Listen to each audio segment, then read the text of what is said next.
बिस्मिल्लाहिर्रहमानिर्रहीम। अस्सलामुअलैकुम वरहमतुल्लाहि वबरकातुहू। तो मेरे प्यारे दोस्तों, एक दफ़े का वाक़या है रमज़ानुल मुबारक में। एक दफ़े आपको पता है अल्लाह ताला खुद फरमाता है कि आप जानते हो कि मैं रमज़ानुल मुबारक में सभी शैतानों को बंद कर देता हूँ। तो दोस्तों, वीडियो को सब्सक्राइब, लाइक और ज़रूर शेयर कर देना। तो दोस्तों, जब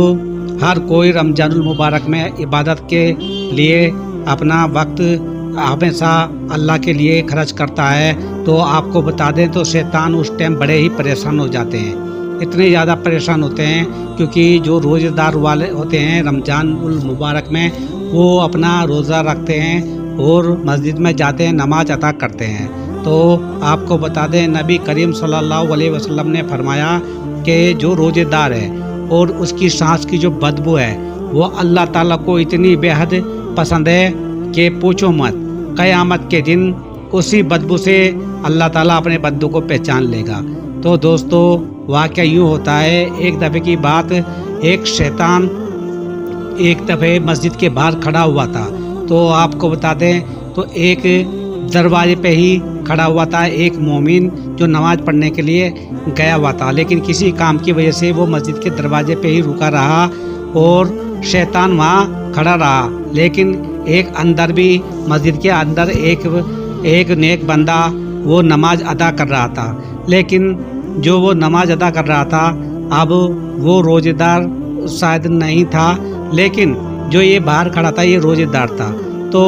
इसने शैतान इसकी वजह से अंदर नहीं जा रहा था क्योंकि इसके रोज़ेदार की जो मुँह से जो बदबू आ रही थी वो तो बहुत ही ज़्यादा थी और उस शैतान को जला रही थी। क्या कि जो उसके सांस थी, जब उसके मुंह से सांस निकलती थी तो शैतान को ऐसे लगता था कि जैसे कि 16 बरस गए हुए उसके ऊपर। तो दोस्तों, यही आपको बता दें, यही आपको मैं बताने की कोशिश कर रहा हूँ कि हमारे रमज़ानुल मुबारक में अल्लाह पाक ने हमको ये जो महीना बाबरकत दिया है, ये ऐसा बाबरकत महीना दिया है कि इसमें तमाम शैतान मिस्र की जो होते हैं, ये सरकिसीन यानी कि फितने फसाद वाले, सब को अल्लाह ताला कैद कर लेता है। और शैतान हमेशा मस्जिद के बाहर ही देखता रहता है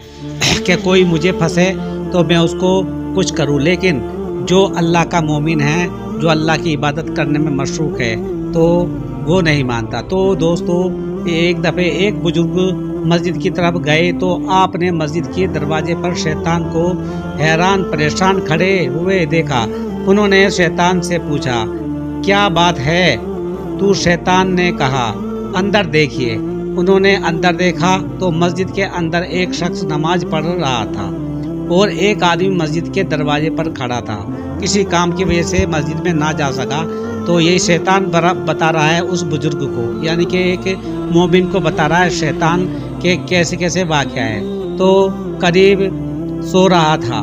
शैतान ने बताया कि वो अंदर नमाज पढ़ रहा है, उसके दिल में यानी कि सो पैदा करना चाहता हूँ मैं, इसलिए अंदर जाना चाहता हूँ। लेकिन जो दरवाजे के करीब खड़ा है, वो उसकी मुँह से ऐसी बदबू आ रही है, यानी कि उसके मुँह से जब वो सांस लेता है तो उसके मुँह से शोले निकलते हैं और मुझे जलाते हैं वो। तो मेरे दोस्तों, कहने का मतलब यही है कि हमारे अल्लाह पाक ने देखो कितनी फजीलत दी है इस रमज़ानुल मुबारक में। जो रमज़ान के महीने में अल्लाह ताला की इबादत करेगा और रोज़े रखेगा, तो तुम समझो उसको अल्लाह ताला खुद फरमाता है मैं उसको अता करूँगा। तो शैतान की ये बात देख के शैतान जब वो उस बुजुर्ग को ये बता रहा था तो बहुत ही ज़्यादा वो शैतान परेशान था, यानी कि जब भी वो सांस लेता था, जो कि रोज़ेदार वो मस्जिद के बाहर खड़ा था किसी काम के लिए, तो वो शैतान बिल्कुल उसके ऊपर शोले की तरह करते थे। तो बुजुर्ग ने बोला कि अरे शैतान मरदूद, तेरा यहाँ पे कोई काम नहीं है, तू यहाँ क्या कर रहा है? आज के इस पाक बरकत महीने में अल्लाह ताला तो तुम शैतानों को एकदम कैद कर लेता है, फिर भी तुम्हें शर्म नहीं आती। तो ये बात कह के वो मोमिन अपना चल दिया, अपनी मस्जिद से अपना नमाज अदा करके वहाँ से चल दिए, रवाना हो गए। तो मेरे दोस्तों, कहने का मतलब ये है हमेशा रोज़ेदार बन के रहो, اللہ کی عبادت کرو، کیونکہ یہ پاک برکت مہینہ کیا پتہ اگلی بار ہمیں نصیب ہو یا نہ ہو، لیکن جب نصیب ہو تو اس کو با عزت، با برکت، با ایمان بہت ہی اچھی طرح اپنا خوب عبادت کرو، اور رمضان المبارک میں اچھی طرح جتنا بھی ہو سکے اچھی طرح روزے دار رہو، اور اپنا جو بھی چاہو جو کی بھی عبادت کرو۔ ایک دم مسجد میں جائیے، آپ اچھی طرح خوب عبادت کرو اللہ کی، کیونکہ اس بابرکت مہینے میں اللہ تعالیٰ خود فرما دیتا ہے کہ میں جو شیطان ہوں اس کو قید کر لیتا ہوں، اور جو غلط لوگ ہیں ان کے ساتھ بھی اللہ تعالیٰ ایسے ہی حرکت کر دیتا ہے، کیونکہ ان کو بھی سمجھو قید ہی کر لیتا ہے اللہ تعالیٰ۔ تو اس لیے اللہ تعالیٰ سے ہمیشہ اس بابرکت مہینے میں خوب اپنی مغفرت کی دعا کرو، اور ہمیشہ استغفار پڑھو، اور جو پہلا کلمہ ہے توبہ اس کی ہمیشہ تم کثرت سے ایک دم اس کو پڑھو، ہر وقت پڑھو، جب بھی جاؤ، جب بھی دل کرے تم پہلا کلمہ خوب کثرت سے پڑھو، اور قرآن پاک کی جتنا ہو سکے اتنی تلاوت کرو، کیونکہ خود بار بار اللہ تعالیٰ قرآن میں بھی فرمایا ہے، البقر جو سورہ ہے اس میں بولا ہے خدا نے کہ اس کتاب کی تم کثرت سے تلاوت کیا کرو۔ تو دوستو آپ کو میں یہی بتانا چاہتا ہوں، بس جتنا ہو سکے اللہ تعالیٰ کی ہر وقت پناہ میں رہو، اور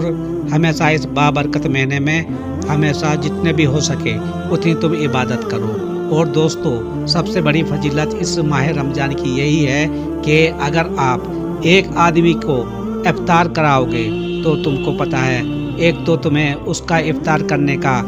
یہ اجر دے گا خود اللہ تعالیٰ، یعنی کہ فرشتے نہیں، کیونکہ اللہ تعالیٰ کا ہی یہ مہینہ ہے، اور اللہ تعالیٰ خود بولتا ہے کہ میرے پاس آؤ، میں اس مہینے میں خود میں اپنے ہی بندے کو جو میرا نیک مومن بندہ ہے میں اس کو خود ادا کروں گا، لیکن غیر رمضان میں، یعنی کہ رمضان سے الگ جو مہینہ ہوتا ہے اس میں تو میں اپنے فرشتوں کو ہی لگا کے رکھتا ہوں کہ جاؤ میرے فلاں بندہ کو یہ دے دو، لیکن اس بابرکت مہینے میں اللہ تعالیٰ خود فرماتا ہے کہ ارے تم مجھ سے مانگو اور میں خود ہی تمہیں دوں گا۔ تو دوستو میں آپ سے یہی گزارش کرتا ہوں، اللہ تعالیٰ ہمیں یہ سب کام کرنے کی توفیق عطا فرمائے، اور اپنے جو بھی کوئی تمہیں ملے ان کو، کوئی بھوکا ہو یا کوئی بھی ہو، کیونکہ یہ مہینہ جو ہوتا ہے یہ ایسی اعمال کرنے کا مہینہ ہوتا ہے، جتنے بھی اعمال کرو گے تم اس کا تمہیں پتہ نہیں کتنے ہزاروں لاکھوں اجر ملے گا، اللہ تعالیٰ خود عطا فرمائے گا۔ تو ہم سب کو بس اسی راہ پہ چلنے کی اللہ تعالیٰ توفیق عطا فرمائے، اور ہم سب کو نیک بننے کی توفیق عطا فرمائے۔ اللہ تعالیٰ ہم سب کو سلامت رکھے اور رمضان المبارک میں خوب برکت دے، آمین ثم آمین۔ خدا حافظ۔